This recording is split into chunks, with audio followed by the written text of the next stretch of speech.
Myntri ke Sarkar Pedeng ubakmi ia katana Social Justice and Empowerment Dr. Virendra Kumar haka arpoi tere unailur ulawan yuk kejat akan nombak Shong bat ia kendu iki he officer ng Jylla bat iki kenhun tere monsobha ha Shong club ban sengap ia ke Jingeh ka bamat daki kenhun seng tere monsobha ki basumar sukher ia ki Briew ki badan Duna ha ki Dkhot met bat ru iki tu ki ba yarap ia ki Briew ki bangop ha ki Jingdi ba bunjat ki bakta ka kot ka khia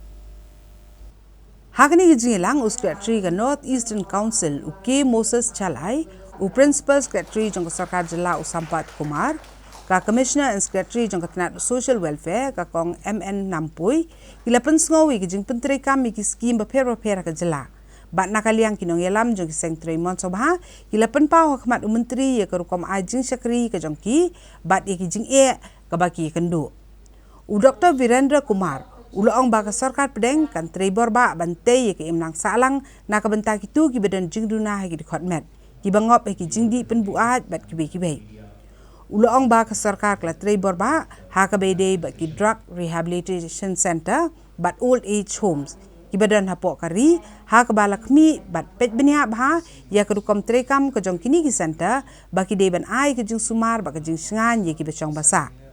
Nalor kani ula penpauru ye kijing songu ye kitu ki bila wanra nam wanra buram ya kari ha ka jing yok khori ka takma ha ka Tokyo 2020 Paralympics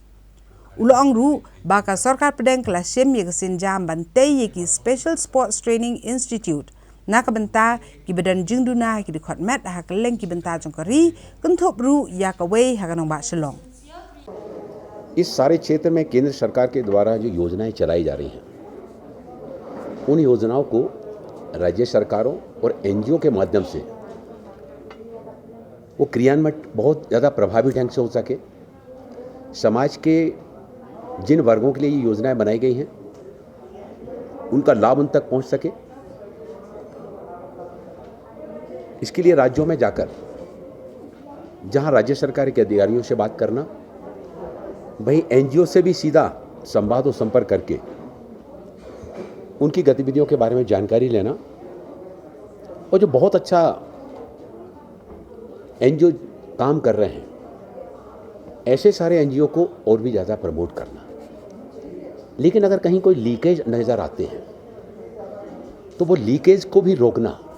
ताकि उस योजना का एक एक पैसे का सार्थक सदुपयोग हो सके